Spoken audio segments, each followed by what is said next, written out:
Yan. Bale boss, ito na yung ano, yung heavy duty bracket na order mo sa amin. So, ready for shipment na to. Ngayon, ipapakita natin kung paano natin ikakabit. So, ito, ayan nga, flat type. Tapos, nakita mo naman kung gaano siya ka-solid. Ayan. So, ang pag-install nito, bali 3 bolt lang. So, dito, sa may chassis, naluwagan na kasi namin eh. So, ayan, lulusot mo lang yan.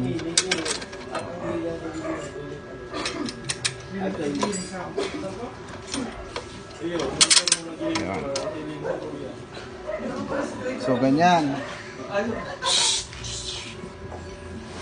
Tapos,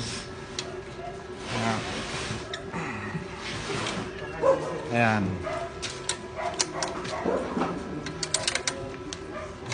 Kita lang na.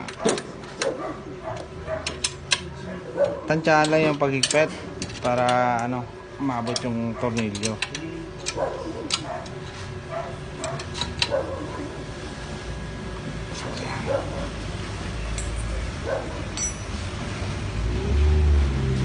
Tapos dito naman,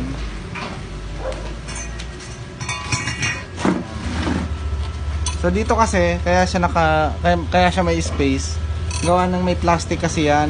So yung sa amin nakatanggal na.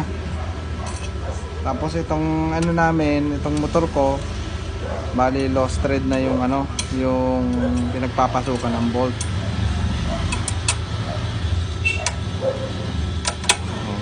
Yeah. Ganyan lang siya kasimple.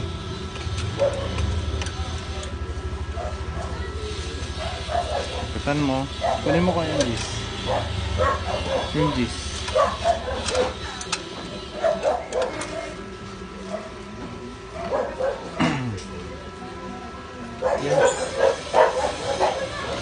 Hi. Ito para madali.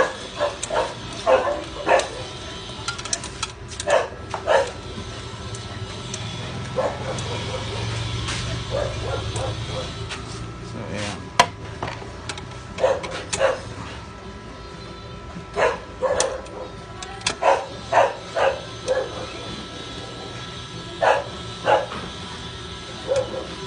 Lagyan ko nito kasi yung ating ano niya, may space para dun sa plastic na ano,